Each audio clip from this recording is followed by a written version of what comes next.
નમસ્કાર, welcome to GSTV. રવિવારની real ડિબેટમાં આપનું સ્વાગત છે. દર્શક મિત્રો, જેમ કે આપને ખબર છે, આજનો વિષય ડોલર તાનમાં, અર્થતંત્ર બાનમાં. કેવી રીતે? દોસ્તો, ડોલરનો ભાવ 79 રૂપિયા પહોંચવા આવ્યો છે અને છેલ્લા 6 મહિનામાં 7.5 રૂપિયા એમાં વધી ગયા છે.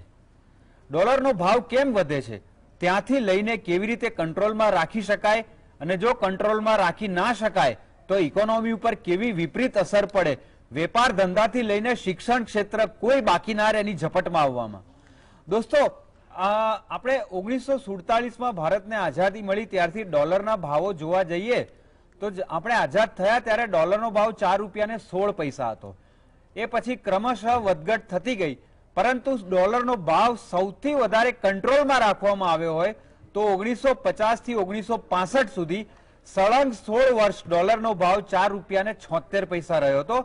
એ વખતે પણ ભારત હજી તો ઉગીને ઊભું થયું હતું. વિકાસના કેટલા બધા કામો કરવાના હતા, કેટલા ડેમ બનાવવાના હતા, રસ્તા બનાવવાના હતા, ઇન્ફ્રાસ્ટ્રક્ચર બનાવવાનું હતું. 1962નું ચાઇના યુદ્ધ આવી ગયું, 1965નું પાકિસ્તાન વોર આવી ગયું, તો પણ ડોલરનો ભાવ આપણે કંટ્રોલ કરીને 4.76 રાખી મૂક્યો હતો.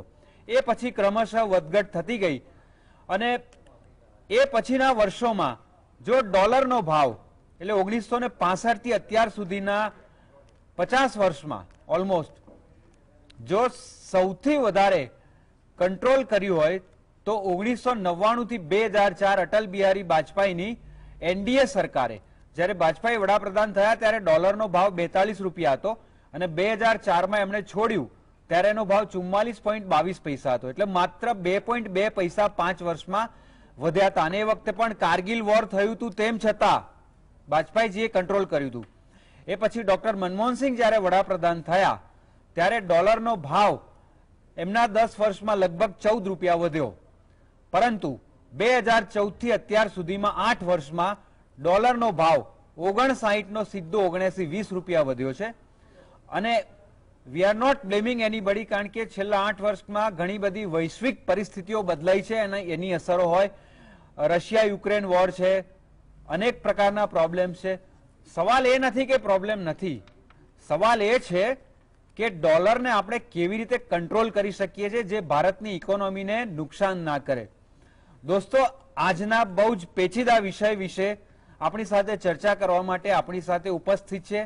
સૌથી પહેલા તો એ જે મહાનુભાવો છે એમનો વિશેષ આભાર એટલા માટે માનું છું કે સાંજે 6:30 વાગ્યાથી અમદાવાદમાં જે વરસાદ આવ્યો, ઘણી જગ્યાએ રસ્તા ઉપર ઝાડ પડ્યા છે, વાવાઝોડાના લીધે, વરસાદના લીધે પાણી ભરાયા છે, તેમ છતાં રસ્તો કરીને તેઓ અહીંયા આવ્યા છે. આપણી સાથે ઉપસ્થિત છે ચાર્ટર્ડ એકાઉન્ટન્ટ એસોસિએશનના ભૂતપૂર્વ પ્રમુખ અજીતભાઈ શાહ. આપણી સાથે છે આત્મન શાહ, એક યંગ ઇકોનોમિક એક્સપર્ટ છે. આપણી સાથે છે ડોક્ટર સુભાષ બ્રહ્મભટ્ટ, શ્રેયાર્થ યુનિવર્સિટીના રજિસ્ટ્રાર. અને આપણી સાથે જોડાશે ચેમ્બર ઓફ કોમર્સ એન્ડ ઇન્ડસ્ટ્રીના ભૂતપૂર્વ સેક્રેટરી પ્રતાપ ચંદનજી, જેઓ રસ્તામાં છે. ફરીથી કહું છું કે આજના સમયે જે રીતે 100 ફૂટનો રસ્તો કાપવો પણ અઘરો એવા ઝાડ પડ્યા હતા, આપ લોકો અહીંયા આવ્યા છો, આપનો વિશેષ આભાર. આત્મનભાઈ, આપનાથી શરૂઆત કરીશું. સૌથી પહેલા તો દર્શકોને એ જાણવું ગમશે કે ડોલરના ભાવ વધવાનું બેઝિક કારણ શું છે, ત્યાંથી આપણે શરૂ કરીએ. સૌથી પહેલા તો એ સમજી લઈએ કે ડોલરનો ભાવ કેવી રીતે નક્કી થાય છે. જેમ બજારમાં કોઈ વસ્તુનો ભાવ નક્કી થાય છે, તમે શાકભાજી લેવા જાઓ કે ફળ લેવા જાઓ તો બજારમાં એની માંગ છે અને એનો પુરવઠો છે, ડિમાન્ડ અને સપ્લાય છે.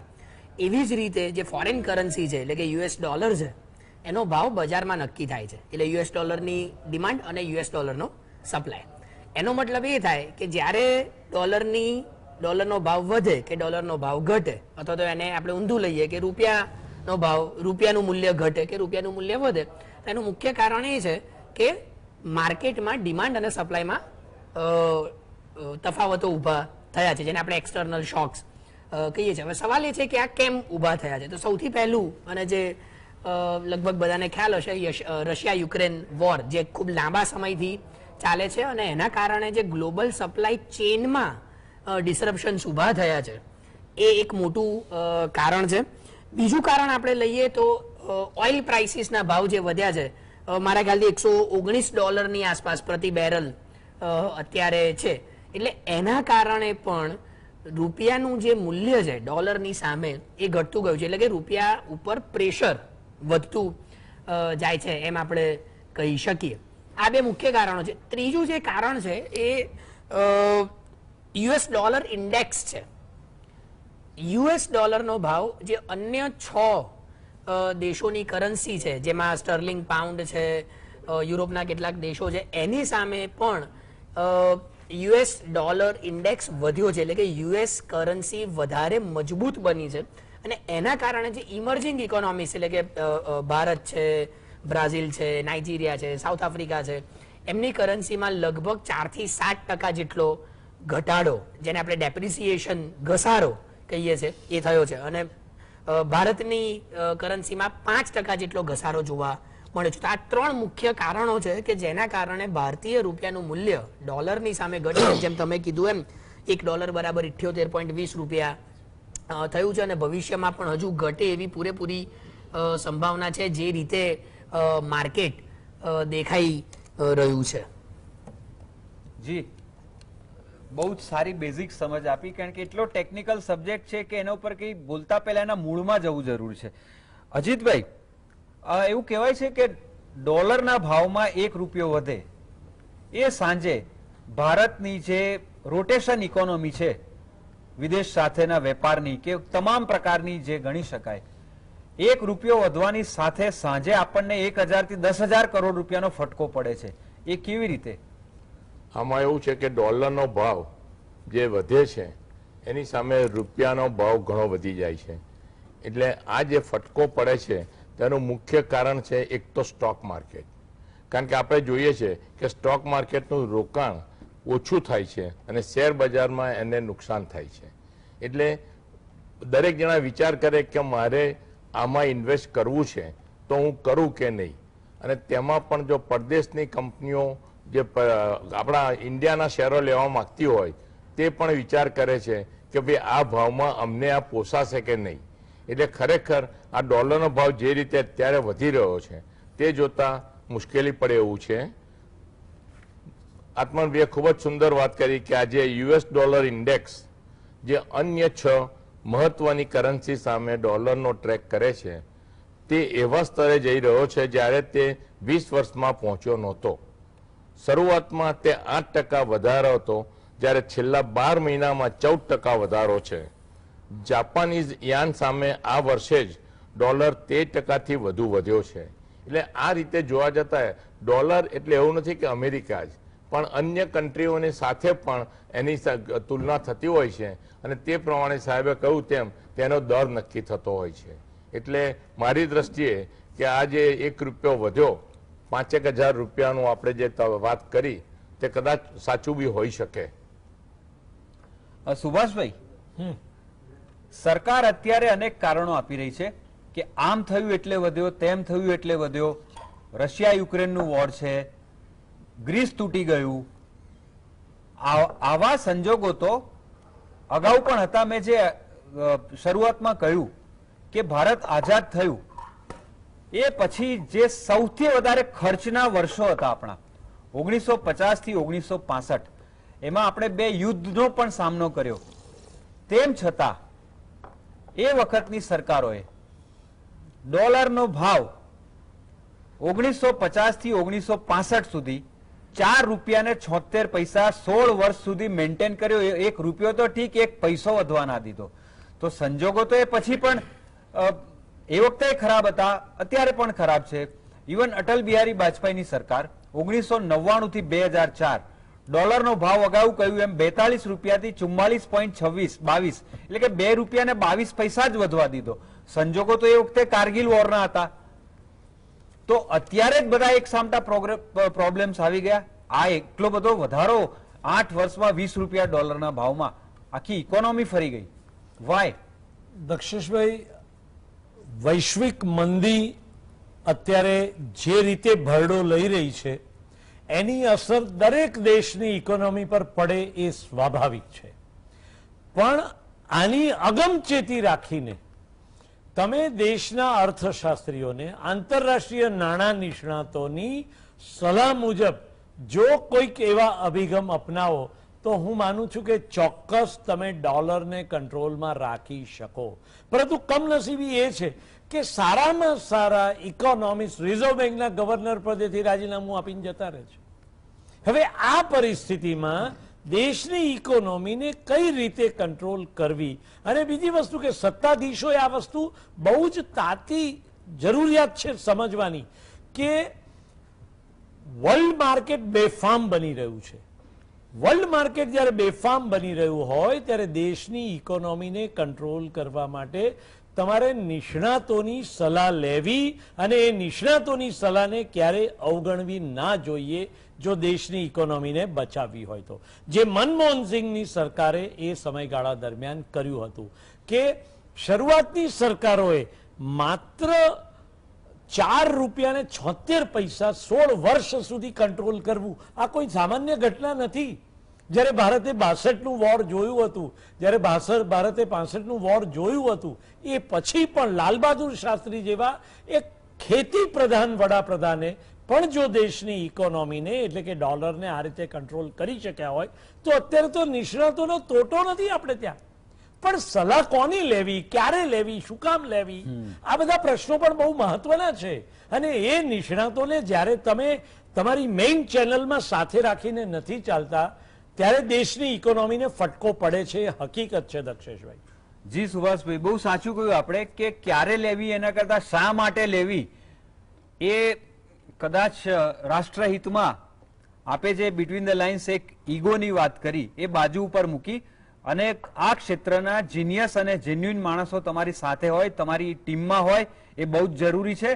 કારણ કે છેવટે તો ડોલરનો ભાવ વધવાથી આખા દેશના એક એક માણસને ઇનડિરેક્ટલી અસર થવાની જ છે. તમને ના થાય એટલે અસર નથી એવું નથી. આપણી સાથે પ્રતાપ ચંદનજી જોડાઈ ગયા છે. આપનું સ્વાગત છે.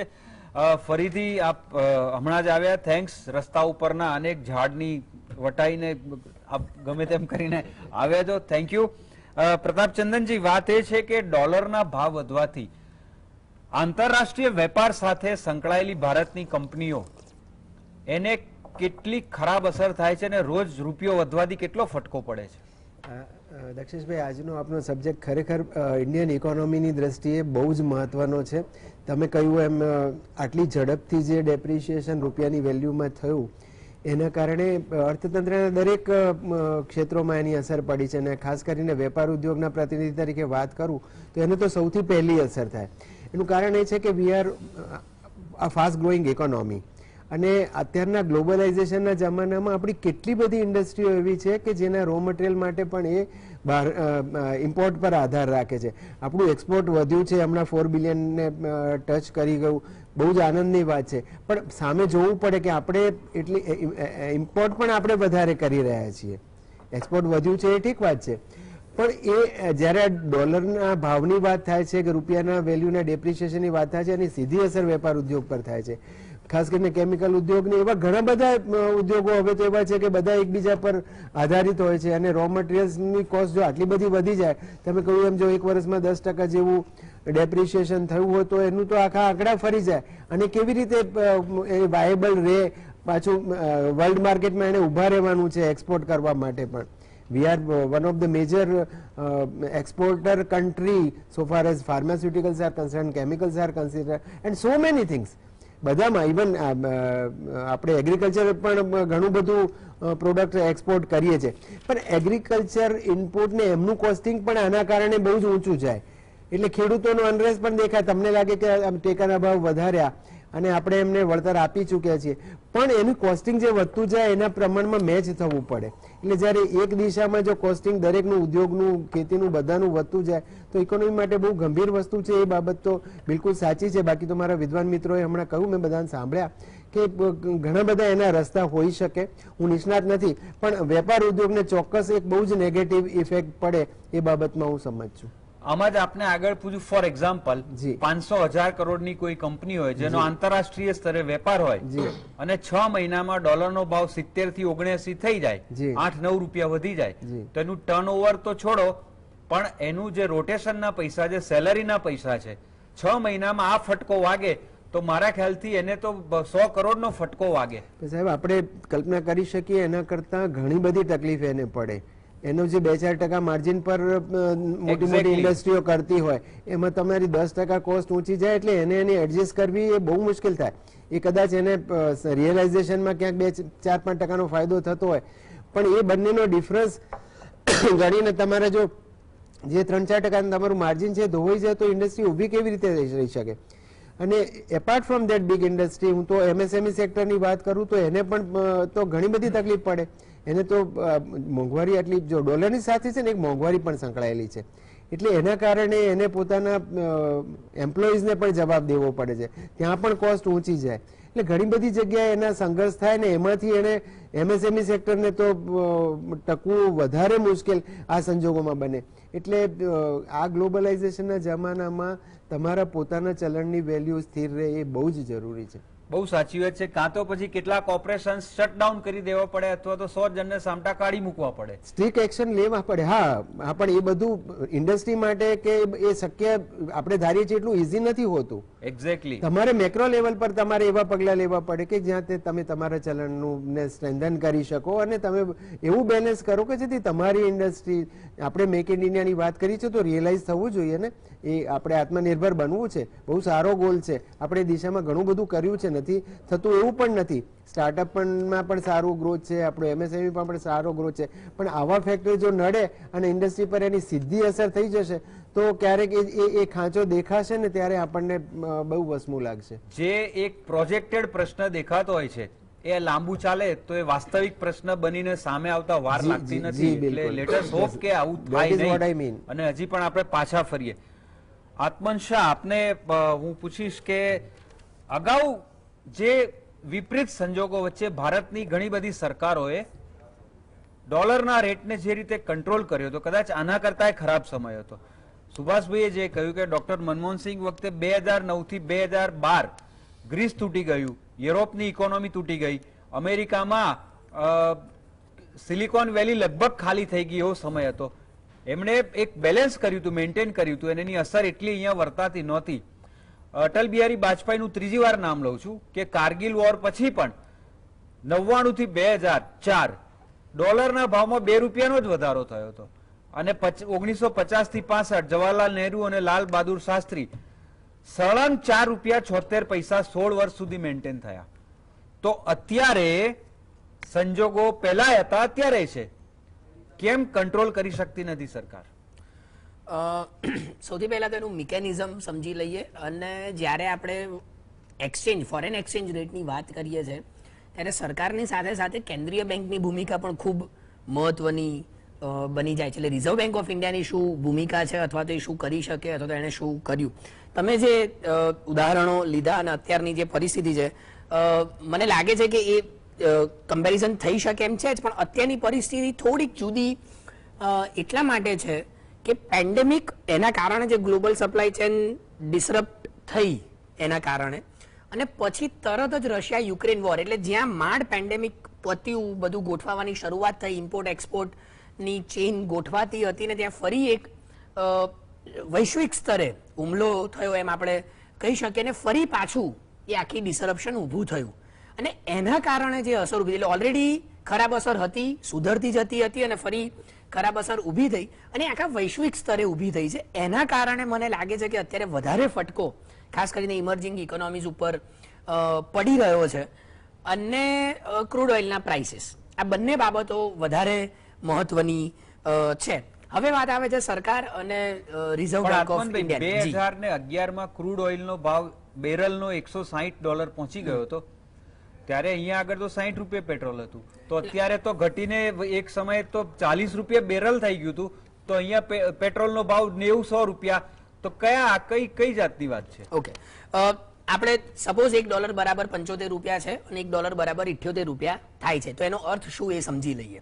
ધારો કે હું અમેરિકાનો નાગરિક છું, મને પહેલા $1 ના બદલામાં 75 રૂપિયાની વસ્તુ મળતી હતી, હવે મને $1 ના બદલામાં 78 રૂપિયાની વસ્તુ મળશે. એનો મતલબ કે હું ભારતીય વસ્તુઓની ખરીદી વધારીશ. થિયોરિટિકલી આપણે અત્યારે સમજીએ. બીજી બાજુ ભારત પહેલા 75 રૂપિયા આપતું હતું, એને $1 વસ્તુ મળતી હતી, હવે એ જ વસ્તુ માટે એને 78 રૂપિયા આપવી પડશે. એનો મતલબ કે ભારત માટે આયાત મોંઘી થઈ કહેવાય. એટલે ભારતનું આયાતનું બિલ, તમારી આયાતો એટલી ને એટલી જ છે, પણ આયાતનું બિલ તમારું વધ્યું છે. બીજી બાજુ જો એક્સપોર્ટ્સ વધે તો વાંધો નથી આવતો, કારણ કે સામે તમને ડોલર મળશે. અત્યારે સમસ્યા શું થઈ છે કે આયાત તમારી લગભગ એટલી ને એટલી છે, કારણ કે ક્રૂડ ઓઇલની 85% જેટલી આપણો ક્રૂડ ઓઇલની વપરાશ આપણે આયાત કરીએ છીએ, એ તમે ઓછી નથી કરી શકવાના. સામે ગ્લોબલ ડિમાન્ડ એટલી વધી નથી, એટલે ડેપ્રિસિએશન થવાથી જે એક્સપોર્ટ્સ વધવી જોઈએ એ નથી વધતું. જો એ એક્સપોર્ટ્સ વધતું હોત તો તમારા ડોલર જેટલા આયાત બિલમાં જાય છે એટલા તમે એક્સપોર્ટથી મેળવી શકો છો, પણ એ થતું નથી. એટલે અત્યારે કરંટ અકાઉન્ટ ડેફિસિટ ઊભી થઈ છે. તમે કદાચ અઠવાડિયા 2 અઠવાડિયા પહેલા આખી ચર્ચા ચાલી હતી, જેને ટ્વિન ડેફિસિટ પ્રોબ્લેમ કહેવાય છે, ફિસ્કલ ડેફિસિટ અને કરંટ અકાઉન્ટ ડેફિસિટ. એ અત્યારે આપણે નથી જોતા, પણ આ એક બાબત સૌથી મહત્વની છે. પણ કહો, અમારા દર્શક મિત્રોને જાણવું ગમે. જ્યારે દેશમાં ફિસ્કલ ડેફિસિટ એટલે કે રાજકોષીય ખાત પણ ખૂબ વધારે હોય અને બીજી બાજુ કરંટ અકાઉન્ટ ડેફિસિટ એનો પણ પ્રશ્ન હોય, ત્યારે એને ટ્વિન ડેફિસિટ પ્રોબ્લેમ કહેવામાં આવે છે, જે અત્યારે ભારત ફેસ, લગભગ બીજા ઘણા દેશો પણ ફેસ કરી રહ્યા છે. એટલે અત્યારે ઇમ્પોર્ટ બિલ ભારતનું વધ્યું છે, સામે એક્સપોર્ટ્સમાંથી એટલા ડોલર મળતા નથી અને એના કારણે રૂપિયા ઉપર વધારે પ્રેશર ઊભું થાય છે અને એ ઘટતું જાય છે. હું કદાચ ખોટો ન હોઉં, મને એક્ઝેક્ટ યાદ નથી, કદાચ ચિદમ્બરમ જ્યારે નાણાપ્રધાન હતા કે એ સમયગાળામાં એમને કદાચ એવી રિક્વેસ્ટ કરી હતી કે ભારતીય મહિલાઓ 1 વર્ષ માટે સોનું ખરીદવાનું બંધ કરી દે. લગભગ ચિદમ્બરમ સાહેબે જ કરી હતી. તો એના કારણે સોનાની પણ આપણે આયાત કરીએ છીએ, એટલે તમારી માંગ ઘટી જશે અને માંગ ઘટી જશે તો ડોલરની વેલ્યુ ઓછી થશે. એટલે આ આખું જ જે રમત છે એ વૈશ્વિક બજારમાં ડોલરની માંગ અને ડોલરનો પુરવઠો કેટલો છે એની ઉપર આધાર રાખે છે. બીજી જે તમે વાત કરી કે સરકાર અને રિઝર્વ બેંક ઓફ ઇન્ડિયા, મને લાગે છે કે અહીંયા સરકાર કરતા પણ રિઝર્વ બેંક ઓફ ઇન્ડિયાની ભૂમિકા વધારે મહત્વની છે, કારણ કે એનો જે રેકોર્ડ છે, ફોરેન એક્સચેન્જ રિઝર્વ જે આપણે કહીએ છીએ, એ રિઝર્વ બેંક ઓફ ઇન્ડિયા પાસે, એટલે જે તે દેશની સેન્ટ્રલ બેંક પાસે હોય છે. એટલે રિઝર્વ બેંક આને કેવી રીતના કંટ્રોલ કરે છે, ખાસ કરીને અત્યારે જે આપણે કહીએ છીએ ઇન્ફ્લેશન જે વધ્યું છે, અને એનો એક ટર્મ જે નવી અત્યારે ચર્ચામાં આવી છે, ઇમ્પોર્ટેડ ઇન્ફ્લેશન, એટલે આયાત લક્ષી ફુગાવો. હવે થાય છે શું કે ધારો કે આયાતની બિલ વધે એટલે દેશની અંદરના જે ઉદ્યોગો છે એનું પ્રોડક્શન કોસ્ટ વધ્યું છે, એનું પ્રોડક્શન કોસ્ટ વધ્યું છે એટલે દેશની અંદર ફુગાવો વધ્યો છે, ઇન્ફ્લેશન વધ્યું છે. એટલે ઇમ્પોર્ટેડ જે ઇન્ફ્લેશન છે એને આરબીઆઈ કેવી રીતના કંટ્રોલ કરી શકે છે, અને ખાસ કરીને આરબીઆઈ પાસેનો જે મુખ્ય સ્ત્રોત છે કે એને કેવી રીતના કંટ્રોલ, મુખ્ય સાધન છે, સ્ત્રોત નહીં સાધન છે, કે એ બજારમાં, ભારતીય બજારમાં ડોલર લે વેચ કરી શકે છે આરબીઆઈ, અને એના દ્વારા એ જે ઘસારો રૂપિયામાં પડે છે એને એ કંટ્રોલમાં કરી શકે છે. એટલે એ હવે આપણે જોવું રહ્યું કે આરબીઆઈ કેવી રીતના ભવિષ્યમાં આ નિર્ણય લે છે, અને ખાસ કરીને જ્યારે પોલિસી રેટ્સ વધારવામાં આવ્યા છે ઇન્ફ્લેશનને કંટ્રોલમાં કરવા માટે, એવા સંજોગોમાં આરબીઆઈ હવે કેવી રીતના ડોલરનું વેચાણ ભારતીય બજારોમાં કરે છે, તો ખરીદી કરે છે, ખાસ કરીને વેચાણ કરે ત્યારે આપણે ડોલર સામે રૂપિયો મોંઘો થયો હોય ત્યારે.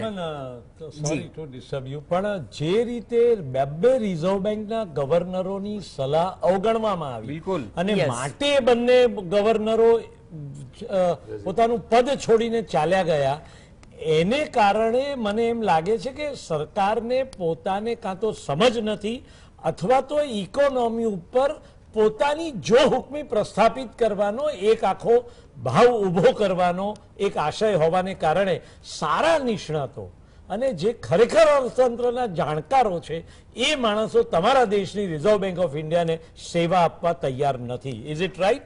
એટલે એમાં તો કોઈ શંકાને સ્થાન જ નથી. એ સિવાય પણ બીજું પણ તમે એનએસઓ નો જો ઉદાહરણ જુઓ તો જે અનએમ્પ્લોયમેન્ટ નો રેટ બહાર પાડવાનું હતું, સુભાષભાઈ જે કીધું એમાં ઉમેરું કે સરકાર કરતા રિઝર્વ બેંક વધારે જવાબદાર છે, તો રિઝર્વ બેંક કોની છે? એટલે આમાં સવાલ તો આમાં હું જો ઉમેરું, જે મેં વાત કરી કે અનએમ્પ્લોયમેન્ટ રેટનો ડેટા બહાર પાડવાનો તો 45 વર્ષે ન પડવા દીધો, અને એના પણ અધિકારીઓએ રાજીનામું આપ્યું, એનું પણ ઉદાહરણ છે. પણ એટલે સવાલ અહીંયા એ જ છે કે સંસ્થાઓની ક્રેડિબિલિટી કેટલી છે. આમ તો રિઝર્વ બેંક ઓફ ઇન્ડિયા એક ઇન્ડિપેન્ડન્ટ ઇન્સ્ટિટ્યુશન છે, ભારતના બંધારણમાં એનો કાયદો છે, એવું પણ સવાલ એ છે કે સરકાર એને કેટલું કંટ્રોલ કરે છે અને એના અધિકારીઓ કેટલા સ્વતંત્ર છે એ નિર્ણય લેવા માટે. અને ખાસ કરીને તમે જુઓ કે જ્યારે મોનેટરી પોલિસી કમિટી ની બેઠક હતી એના 2 કે 3 અઠવાડિયા પહેલા પોલિસી રેટ અચાનક વધારી દેવામાં આવ્યો ને એના કારણે સ્ટોક માર્કેટમાં જે ભડાકો થયો, એટલે સ્ટોક માર્કેટ જે અચાનક તૂટ્યું, અને ખાસ કરીને દુનિયાની તમામ દેશોની સરકારો અત્યારે એના પોલિસી રેટ્સ વધારી રહી છે. એટલે થાય છે શું કે વિદેશી રોકાણકારો જે ભારતના ઇક્વિટી બજારમાં કે બોન્ડ માર્કેટમાં ઇન્વેસ્ટ કરે છે, જેને આપણે ફોરેન ઇન્સ્ટિટ્યુશનલ ઇન્વેસ્ટમેન્ટ FII કહીએ છીએ, એ ઘટતું જાય છે. મારી પાસે આંકડો છે, 2.5 લાખ કરોડ જેટલું ઇન્વેસ્ટમેન્ટ બહારના દેશોના રોકાણકારોએ ભારતમાંથી પાછું લીધું છે 2022ના પહેલા 5 મહિનામાં. અને આ ઇન્વેસ્ટમેન્ટ કેટલું છે? છેલ્લા 12 વર્ષમાં થયેલું ઇન્વેસ્ટમેન્ટ. એટલે 2009 થી 2021માં જેટલું ફોરેન ઇન્સ્ટિટ્યુશનલ ઇન્વેસ્ટમેન્ટ ભારતમાં આવ્યું એ 2022ના પહેલા 5 મહિનામાં પાછું જતું રહ્યું. આ બહુ ચોંકાવનારી બાબત Yes. છે. એટલે અને આનંદભાઈ, તમે કેમ કહેવા માંગો છો કે આપણે એ FIIs નું જે લેવલ છે આપણે પાછા 2009 સુધી પહોંચી ગયા છીએ? That is why the crash in 2009 થી 2021માં જેટલું ઇન્વેસ્ટમેન્ટ ભારતમાં આવ્યું 12 વર્ષમાં, ચોંકાવનારું એ 2022ના પહેલા 5 મહિનામાં લોકોએ રૂપિયા ઉઠાવી લીધા. એટલે સીધી ભાષામાં કહીએ તો આપણે 13 વર્ષ પાછળ જતા રહ્યા છે એવું કહી શકાય. so far as this matter is. હા, Yes. અને બીજું કે સુભાષભાઈ આપે બહુ સાચું કીધું કે સાચું કેનારો સહન જ ના થતો હોય તો પછી આ જ થાય. દર્શક મિત્રો, આ વિશે હજી ઘણી ચર્ચા કરીશું. લઈએ છીએ એક નાનકડો break. See you again. Welcome back દર્શક મિત્રો. સુભાષભાઈ, આપણે ફર્સ્ટ હાફમાં જે નિષ્ણાતો સાથે ચર્ચા થઈ એમાં જસ્ટિફિકેશન મળતું નથી, ઓનેસ્ટલી સ્પીકિંગ, દર્શકોને પણ, કે આનો ભાવ ડોલરનો કેમ આટલો બધો વધે છે. જસ્ટિફિકેશન મળતું જ નથી. હવે આપને સવાલ એ છે કે ડોલરનું કદ અથવા ભાવ વધવાથી ભારતનું અર્થતંત્ર, આપણો જે આજનો વિષયની ટાઇટલ છે, એ કેવી રીતે બાનમાં આવે છે? દક્ષેશભાઈ, આપણા દેશનો ઇમ્પોર્ટ એક્સપોર્ટનો જે ભાઈએ કહ્યું ને કે જે રીતે આપણી આયાત મોંઘી બને છે, હવે કેવું છે કે એક્સપોર્ટ વધે ને તો વાંધો ના આવે, પણ બધું ઇમ્બેલેન્સ થઈ ગયું છે. આજે વૈશ્વિક મંદી વચ્ચે આ આખો રેશિયો જળવાતો નથી, ઇમ્બેલેન્સ ઘણું મોટું છે. અને એને કારણે આપણે રિઝર્વ બેંકના પોતાના ભંડોળનો જે રીતે ઉપયોગ થવો જોઈએ એ પણ નથી કરી શક્યા આપણે. અને એને કારણે મોટા મોટા નિષ્ણાતો પણ છે ને અત્યારે ગોથા ખાઈ રહ્યા છે આ તમારા પ્રશ્નોના જવાબો આપવામાં. એનું મૂળ કારણ એટલું જ છે કે તમારી પાસે કોઈ લોંગ ટર્મ પ્લાનિંગ નથી. કોઈ પણ દેશનું પ્લાનિંગ છે ને દક્ષેશભાઈ મિનિમમ 25 વર્ષનું હોવું જોઈએ, 5 વર્ષનું ન ચાલે. તમારા દેશમાં વર્ષોથી 5-5 વર્ષના પ્લાનિંગ ચાલે છે. આ 5 વર્ષનું પ્લાનિંગ કોઈ ઇકોનોમીને આગળ લઈ જઈ ના શકે. અને એને કારણે તમારા અર્થતંત્ર પર સતત ન દેખાય ને એવા ફટકા સતત પડતા રહ્યા છે.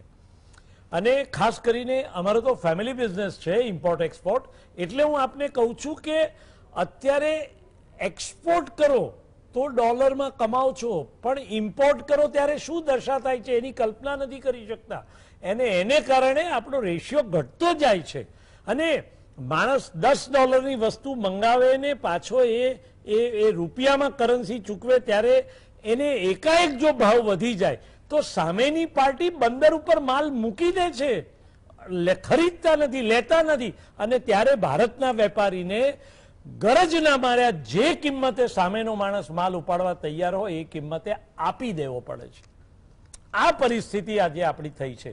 એટલે ખરેખર તો દેશના નિષ્ણાત અર્થશાસ્ત્રીઓએ હિંમતભેર ભેગા થઈને દેશના સત્તાધીશોને કે રિઝર્વ બેંક ઓફ ઇન્ડિયાને સાચી સલાહ આપવી જોઈએ. આ નથી થઈ રહ્યું અત્યારે. સુભાષભાઈ, તમને નથી લાગતું જેમ કોંગ્રેસની સરકારે ભૂતકાળમાં પીવી નરસિંહ રાવે યુનાઇટેડ નેશન્સમાં વિપક્ષના નેતા અટલ બિહારી વાજપેયીને તમે આ રિપ્રેઝન્ટ કરવા માટે શ્રેષ્ઠ વ્યક્તિ છો એમ કહીને ત્યાં મોકલ્યા હતા, ડેપ્યુટ કર્યા હતા? આ એક જે હેલ્ધી પોલિટિક્સ હતું એના ચીથરા ઉડાડી નાખવામાં આવે. તમને નથી લાગતું કે irrespective of party lines nation first અત્યારે ડોલરની સામે રૂપિયાની જે સ્થિતિ છે, ઇકોનોમિક સિચ્યુએશન છે, તમને નથી લાગતું કે વિપક્ષ, આટલા બધા વિપક્ષ છે, એમાં કોકને કોક જગ્યાએ તો કોઈ સારા એક્સપર્ટ હશે જ ને, એમને પણ સલાહ લઈને ભલે વિપક્ષના લીડર રહ્યા પણ તમારા આર્થિક સલાહકાર તો નેશનલ ઇન્ટરેસ્ટમાં બનાવી શકાય ને. દક્ષેશભાઈ, દેશના ન લાવો ને તો વિદેશના તો ઘણા સારા નિષ્ણાતો છે કે જે આપણા દેશની ઇકોનોમી માટે સાચી સલાહ આપી શકે એમ છે. પણ આપણે સાચી સલાહ લેવી છે કે નહીં એ તો સૈદ્ધાંતિક નિર્ણય કરવો પડે કે નહીં, કે સલાહ સાચી આપે એને બોલાવવા જોઈએ. જી અજીતભાઈ, ડોલરનો ભાવ વધવાથી ભારતમાં અથવા તો વિદેશમાં પણ જે ટેક્સ ભરે છે એવા જેન્યુઇન ટેક્સ પેયર્સ છે, એમના વાર્ષિક બજેટને કેટલો ફટકો વાગે? જેમનો બિઝનેસ એક્સપોર્ટ ઇમ્પોર્ટનો છે એમાં પણ જે પરદેશમાંથી વસ્તુ અહીંયા આગળ એક્સપોર્ટ કરે છે તેમને તો ઘણો મોટો ફટકો લાગશે. કારણ કે આજે જો આ 80 રૂપિયાના ભાવના ડોલરના ભાવથી મારે ખરીદી કરવાની હોય, મેં જ્યારે મારું બજેટ બનાવ્યું હોય ત્યારે તે વખતે જે હોય કે ભાઈ 70 રૂપિયાનો ભાવ છે અત્યારે, તો એ પ્રમાણે મેં બજેટ કરાવીને હું મારો ધંધાનો સેટ કરવા માંગતો હોઉં અને જો આજે 6 મહિનામાં જ 80 થઈ ગયો હોય તો પછી મારી ઇન્ડસ્ટ્રી પર બહુ મોટી અસર પડે. એટલે મારે કાં તો એક્સપોર્ટ બંધ કરવું પડે અને બીજો ધંધો શોધવો પડે, જે અત્યારે પોસિબલ નથી. એટલે ખરેખર તો જે ઇમ્પોર્ટ કરે છે એમને તકલીફ પડવાની છે. એક્સપોર્ટ વાળાને તો ઘણું સારું રહેશે, પણ હવે એક્સપોર્ટ થવું જોઈએ તેમનો માલ.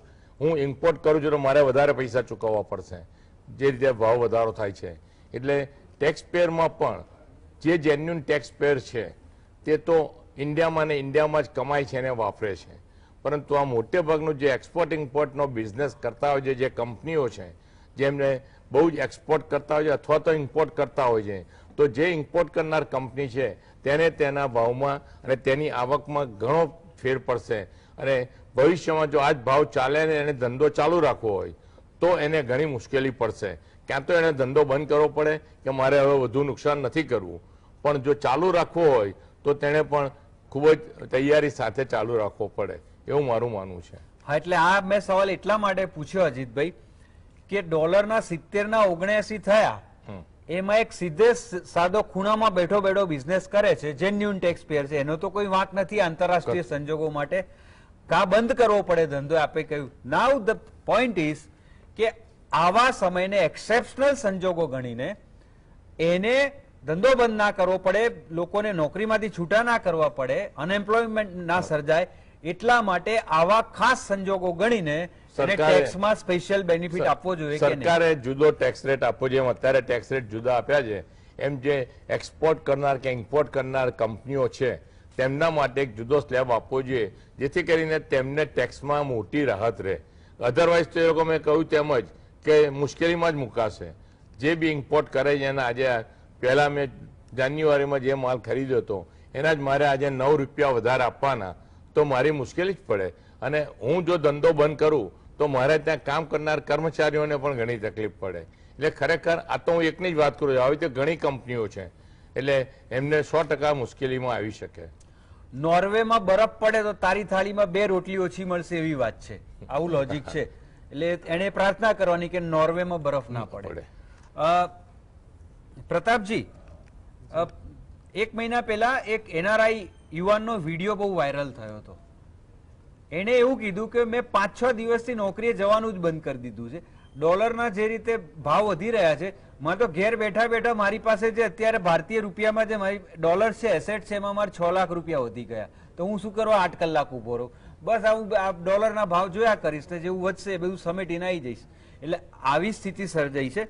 હવે સવાલ એ છે ફરીથી કે આઝાદીના આટલા વર્ષોમાં અનેક વિપરીત પરિસ્થિતિમાં આપણે ડોલરને કંટ્રોલ કરી શક્યા.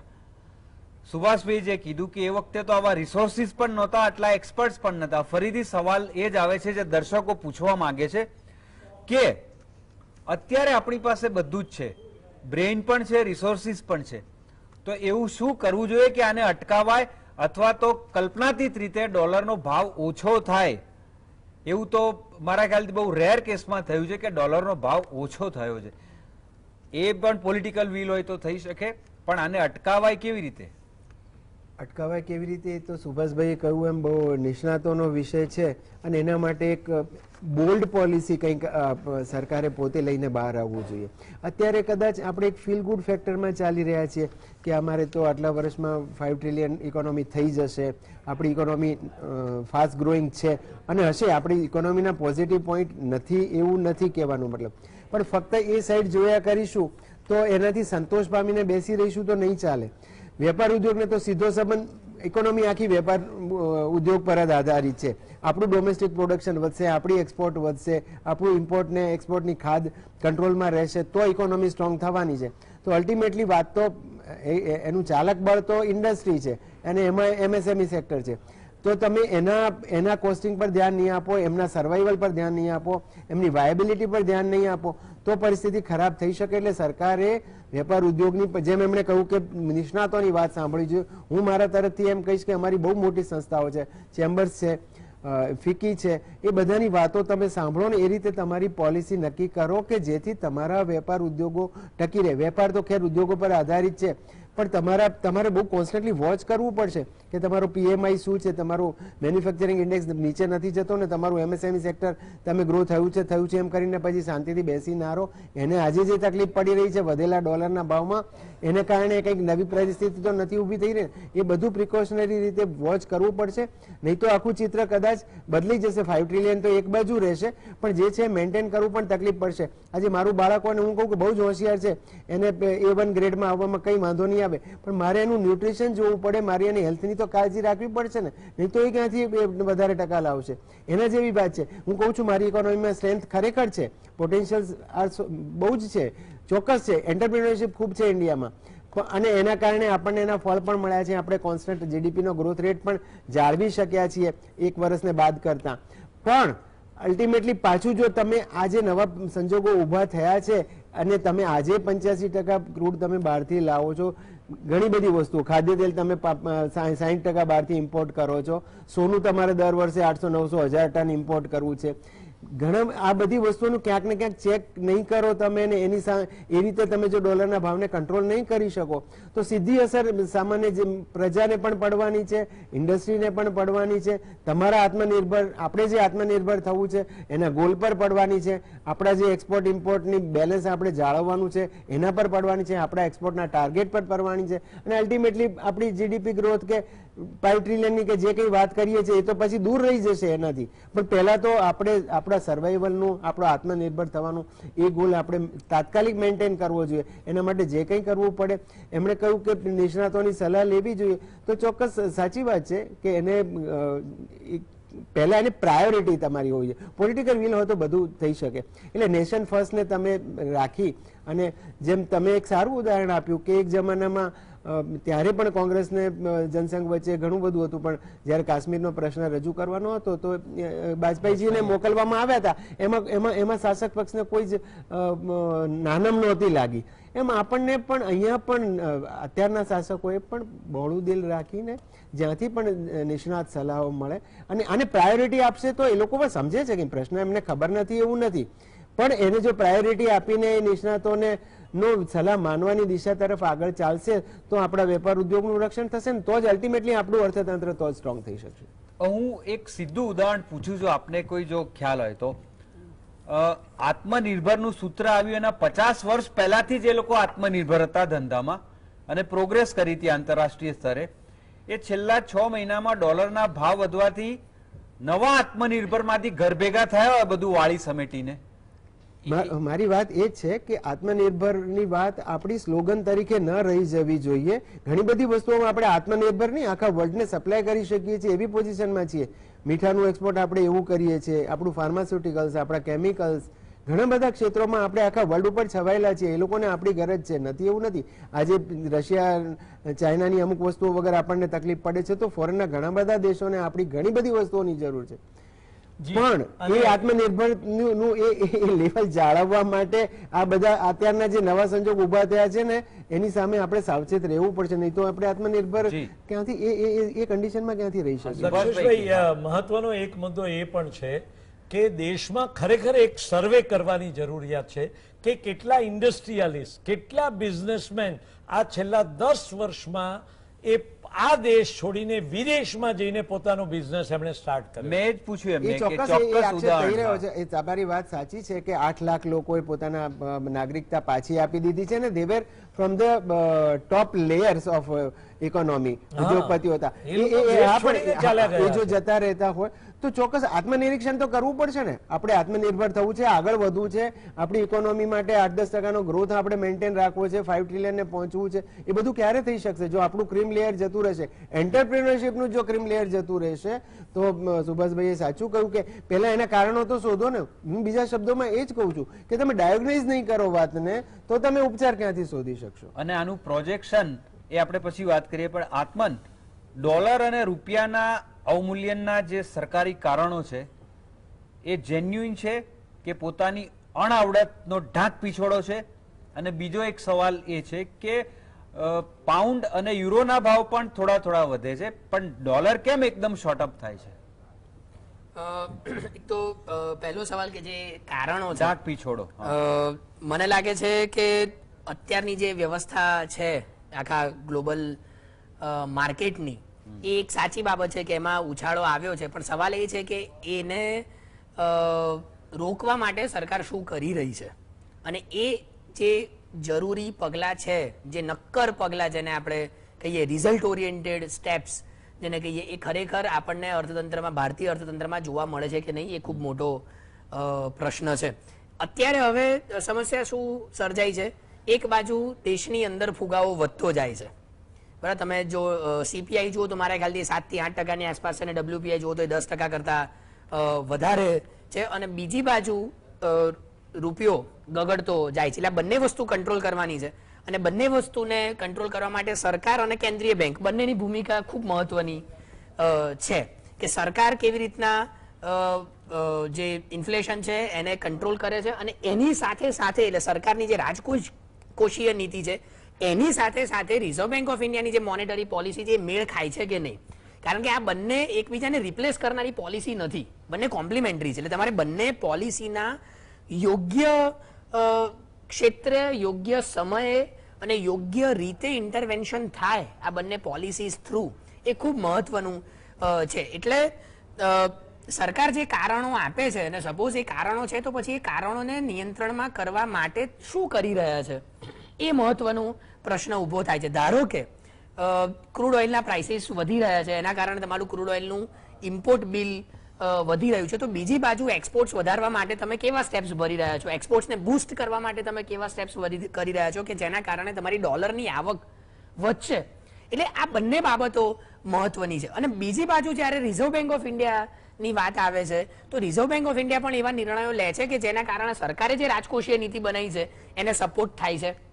આ બંને બાબતો જરૂર છે. એટલે બંનેનો મેળ ખાય, રાજકોષીય નીતિ અને નાણાકીય નીતિ, ફિસ્કલ પોલિસી અને મોનેટરી પોલિસી બંને એક સાથે આવે એ મહત્વનું છે. જો એવું નહીં થાય તો એકની અસર ઊભી થશે અને બીજાની અસર ઊભી નહીં થાય તો મને લાગે છે કોઈ બહુ ફાયદો જોવા મળશે નહીં. તમે એક બાજુ સરકાર એમ રિઝર્વ બેંક ઓફ ઇન્ડિયામાં પ્રયત્નો કરે કે રૂપિયો ઓછો ગગડે અને બીજી બાજુ જો તમે એક્સપોર્ટ્સ બૂસ્ટ નહીં આપો તો એની જાતે એક્સપોર્ટ્સ વધી જવાના નથી. એના માટે સરકારે પ્રયત્નો કરવા પડશે, સરકારે એક્સપોર્ટ સેક્ટરને ઇન્સેન્ટિવ્સ આપવા પડશે કે જેથી એમની નિકાસો વધારે, એમનું ઉત્પાદન જો અહીંયા થતું હોય તે ઉત્પાદન વધારવામાં સરકાર યોગ્ય ભૂમિકા ભજવે, એમને નાણાકીય સહાય કરે. તો બીજી જે કંઈ પણ જુદી જુદી સહાયો છે, જુદા જુદા શું કહેવાય મેથડ્સ છે, એના થ્રુ એમને હેલ્પ કરે એ વધારે મહત્વનું છે. મેં મોર ઓર લેસ એ જ કહ્યું કે આપણા ઉદ્યોગોનું, આપણા એમએસએમઈ સેક્ટરનું આપણે ક્યાંક ને ક્યાંક રક્ષણ કરવું પડશે. એમને વિશ્વાસમાં લઈને એવી પોલિસીઓ બનાવવી પડશે કે જેથી એમનો ગ્રોથ રેટ ક્યાંય અટકે નહીં, તો આખી વાતને આપણે કંટ્રોલમાં. આપણે આશા રાખીએ કે જસ્ટિફિકેશન સારા પરિણામના અપાય અને સેલિબ્રેશન થાય. ડોલર કેમ 90 કે 100 પહોંચવો જોઈએ એવા જસ્ટિફિકેશન ના આપે ઉપરથી, એવી આશા રાખીએ. સુભાષભાઈ, એક બહુ જ મેટર ઓફ કન્સર્ન, ડોલરના ભાવ વધવાની સાથે ભારતમાંથી હજારો લાખો વિદ્યાર્થીઓ વિદેશની ટોચની યુનિવર્સિટીઓમાં ભણવા જાય છે. ફોર એક્ઝામ્પલ કે 6 મહિના પહેલા કોઈએ એડમિશન લીધું, $1 લાખ ફી હોય, હજી તો એને કમાવાનું શરૂ નથી કર્યું. $1 લાખ એટલે એ વખતે 70 લાખ રૂપિયાની ફી હતી. 6 મહિનામાં વગર લેવા દેવાના એના 8.5 લાખ રૂપિયા ફીમાં વધી ગયા. તો આ ક્ષેત્રને આ કેટલો ફટકો મારી રહ્યું છે? જી લક્ષેશ, તમારો પ્રશ્ન બહુ બેઝિક છે, કારણ કે દેશમાંથી હજારો વિદ્યાર્થીઓ દર વર્ષે વિદેશ જતા હોય છે. આગામી સપ્ટેમ્બર મહિનામાં ભારતમાંથી 1 લાખ વિદ્યાર્થીઓ વિદેશની યુનિવર્સિટીઓમાં એડમિશન લેવાના છે. આ વિદ્યાર્થીઓએ ત્યાંની યુનિવર્સિટીના ફીના સ્ટ્રક્ચરને જોઈને બેંકો પાસેથી લોન ઉપાડે છે. હવે આ વિદ્યાર્થીઓએ ફરીવાર બેંકોને વિનંતી કરવી પડી છે કે જે રીતે ડોલરના ભાવ વધતા જાય છે એ રીતે અમારી ફીના સ્ટ્રક્ચર બદલાઈ રહ્યા છે, માટે તમે અમારી આ વધારાની એપ્લિકેશન સ્વીકારો.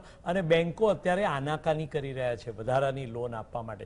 એ વિદ્યાર્થીઓના સ્ટેટિસ્ટિક્સ બદલાઈ ગયા છે અત્યારે, અને એ વિદ્યાર્થીઓને પારાવાર મુશ્કેલી પડી રહી છે. એટલું જ નહીં, એ વિદ્યાર્થીઓ વિદેશમાં જઈને ભણવા માંગતા હોય ત્યારે એમના પિતાઓએ અત્યારે પ્રાઇવેટ કંપનીઓ પાસેથી કે લોકો પાસેથી પૈસા ઉધાર લઈને ડોલર ખરીદવા પડે છે. આ પરિસ્થિતિ થઈ છે. અને તમે તો જાણો છો કે ખાનગીમાં તમે ડોલર ખરીદો તો કેટલા રૂપિયા વધારે આપવા પડે છે. દેશમાં વેચાય છે ડોલર, એમાં ના નથી, કોઈ ના નહીં પાડી શકે, કારણ કે બજારમાં જે રીતે ડોલરના ભાવ ખાનગીમાં અને જાહેરમાં જે રીતે બોલાય છે એ આપણે સૌ જાણીએ છીએ. તો એ રીતે જોતા દેશની ઇકોનોમીને ખાસો ફટકો પડી રહ્યો છે. એટલું જ નહીં, વ્યક્તિગત રીતે જે વિદ્યાર્થીઓ વિદેશ ભણવા જવા ઈચ્છે છે એ વિદ્યાર્થીઓના વાલીના ખિસ્સાનો ભાર સખત રીતે વધી રહ્યો છે. જી, આ બાબતમાં સરકાર બહુ ગંભીરતાથી વિચારે જરૂરી છે ડોલરને કંટ્રોલ કરવા માટે, નહીતર એક પણ વર્ગ આની ઝપટમાં આવતા બાકી નહીં રહે.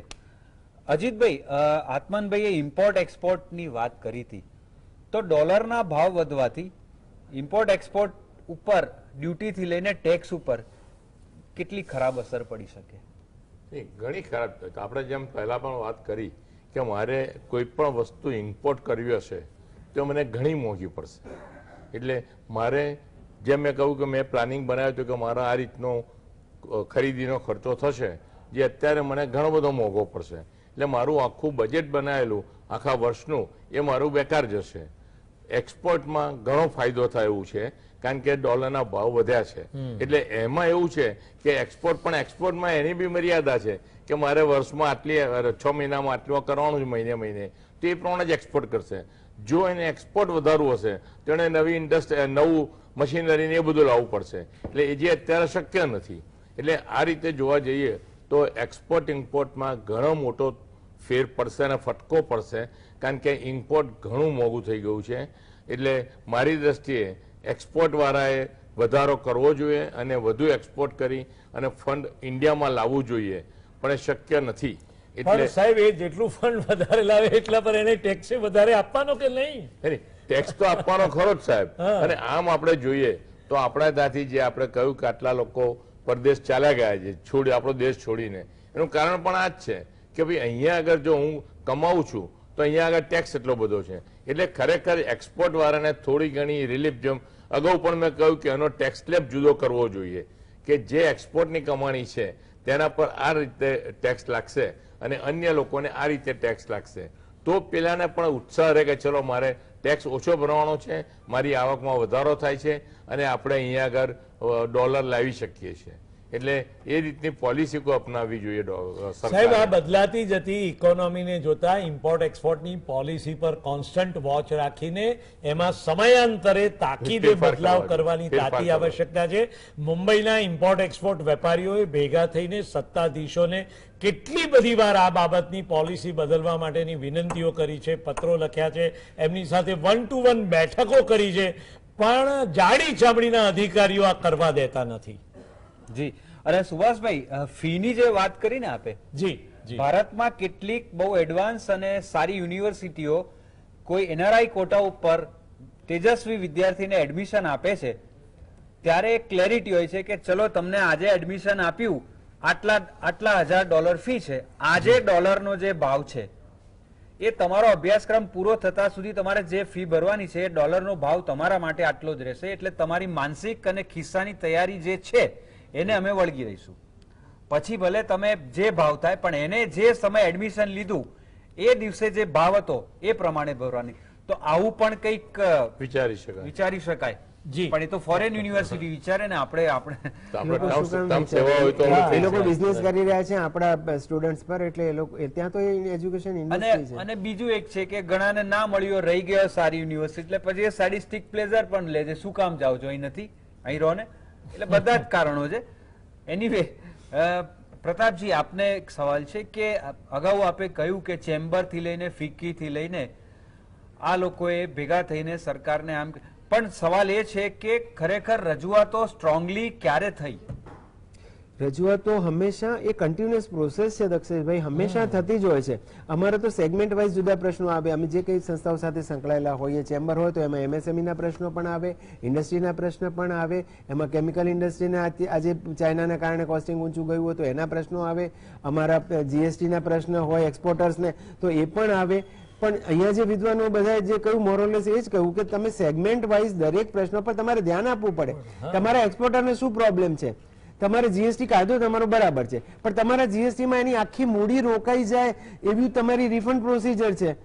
ક્યાંક ઇન્વર્ટેડ સ્ટ્રક્ચર છે જીએસટી, 3 વર્ષ સુધી રિફંડ નથી મળતા, એની આખી મૂડી રોકાઈ જાય તો એક્સપોર્ટર ધંધો કેવી રીતે કરશે? એની મૂડી જો એના પેલામાં રિફંડમાં રોકાઈ જવાની છે, તો તમારે એ રીતે એક્સપોર્ટર પ્રોત્સાહન આપવાની તો વાત કરી જ હોવી જ જોઈએ, તો જ આપણે પ્રશ્ન ઉકેલી શકીશું ને. દરેક સેગમેન્ટના જુદા પ્રશ્નોને આપણે એક્સપર્ટ રીતે ટેકલ કરવા પડશે. તમારા એક્સપોર્ટ ઇન્ડસ્ટ્રીને જે પ્રોબ્લેમ હોય એને એની રીતે ટેકલ કરવો પડશે. તમારી ઇન્ડસ્ટ્રીયલ ગ્રોથ તમારો ક્યાંક અટવાય છે તો ક્યાંક ઇઝ ઓફ ડુઈંગ બિઝનેસ તમારું નથી ગ્રાઉન્ડ લેવલ પર પહોંચ્યું તો એ પ્રમાણે એને ટેકલ કરવા પડશે. તમારું એમએસએમઈ સેક્ટરનું જે ગ્રોથ હોવો જોઈએ, જેનું 60% યોગદાન છે તમારા આખા ઇકોનોમીમાં, એને ક્યાંય અસંતોષ છે તો એના પ્રશ્નો તમારે સાંભળવા પડશે. બધાને આ રીતે તમારે ટેકલ કરવા પડશે. ક્યાંક ઇમ્પોર્ટ એક્સપોર્ટ વચ્ચેનું બેલેન્સ કરવું પડશે. ક્યાંક તમારે કાસ્કેડિંગ ઇફેક્ટ છે, ફ્યુઅલ મોંઘું થાય છે એની તો આખા ઇકોનોમી પર કાસ્કેડિંગ ઇફેક્ટ છે, તો એ ન થાય એના માટે તમારે ત્યાં પણ સ્ટ્રક્ચરમાં આપણે જાણીએ છીએ કે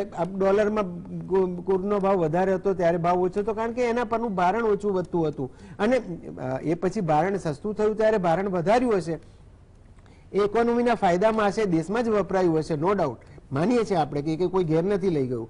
પણ આજે એ કાસ્કેડિંગ ઇફેક્ટને કારણે જો આપણો ઇન્ડસ્ટ્રીયલ ગ્રોથ રોકાતો હોય, આપણા મોંઘવારીને કારણે બધું એનું બિઝનેસમેનોનું પણ બજેટ જો અસ્તવ્યસ્ત થઈ જતું હોય તો ત્યાં પણ ફેરફાર કરીને આપણે ફ્યુઅલ કોસ્ટને પણ આપણે સ્થિર તો રાખવી પડશે ને. એમ નહીં, તમે કયું પ્રતિનિધિ મંડળ ક્યારે કયા મિનિસ્ટરને મળ્યું ને શું રિસ્પોન્સ મળ્યો? પોઈન્ટ બ્લેન્ક આઈ એમ આસ્કિંગ. એવું બધાના ડેટા મારી પાસે ન હોય. આ તો આ એક કન્ટિન્યુઅસ પ્રોસેસ છે. ઓફકોર્સ આપે છે. હમણાં પણ કેન્દ્રીય મંત્રી હતા, એમણે બહુ જ રોઝી પિક્ચર જે એમની પોઝિટિવ સાઈડો હતી કરી, અને એમાં કંઈ ખોટું બોલ્યા છે એમ પણ હું નહીં કહું, પણ અમે એમ કહીએ છીએ આ સાચું, આપણો ગ્રોથ રેટ સાચો, આપણી પાસે તમે સ્ટાર્ટઅપને બહુ જ મહત્વ આપી રહ્યા છો, તમે એમએસએમઈ માટે કંઈક કરી રહ્યા છો, તમે આ કરી રહ્યા છો, તમે મુદ્રા યોજના લાવ્યા છો, બધી વાત સાચી, પણ જ્યાં અમને પૂછો તમારે અમે જ્યારે મુદ્રા લોન યોજના નીચે અમારો નાનો માણસ લેવા જાય છે ત્યારે એને મળે છે કે નથી મળતું, તમે ગ્રાઉન્ડ લેવલે એની તપાસ કરો, એનો સર્વે કરો. ક્યાંક મારા એક્સપોર્ટરને તકલીફ પડે છે, મારા એમએસએમઈ સેક્ટરને તકલીફ પડે છે, તો શું કામ પડે છે એની વાત તમારે પોઝિટિવલી સાંભળવી પડશે. ખાલી તમે અધિકારીઓથી પણ નહીં દોરવાઓ, ખાલી અમુક ડેટા પોઝિટિવ છે માટે ત્યાં આપણે અટકી નથી જવાનું.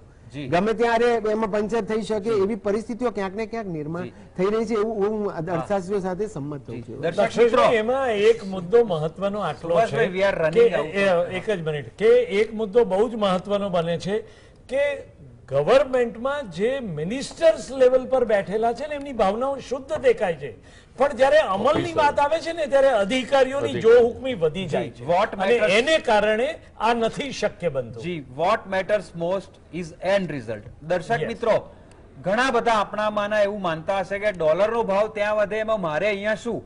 ભાઈ, સવારથી ઉઠીને રાત્રે તમે સુવો છો અને બીજી સવારે ઉઠો છો, ત્યાં સુધીમાં એક પણ વસ્તુ એવી નથી, એક પણ ગેઝેટ એવું નથી કે જે આપણે વાપરતા ના હોઈએ ને એના ઉપર ડોલરના ભાવની અસર ના થતી હોય. સો ઓપન યોર આઈઝ, અને આશા રાખીએ કે સરકાર પણ સાચા માણસોને સાચી દિશામાં પોતાને લઈ જવા આઈડેન્ટિફાઈ કરે, અને આપણે પ્રાર્થના કરીએ કે આ સ્થિતિ સુધરે. Vote else? Good night, C you.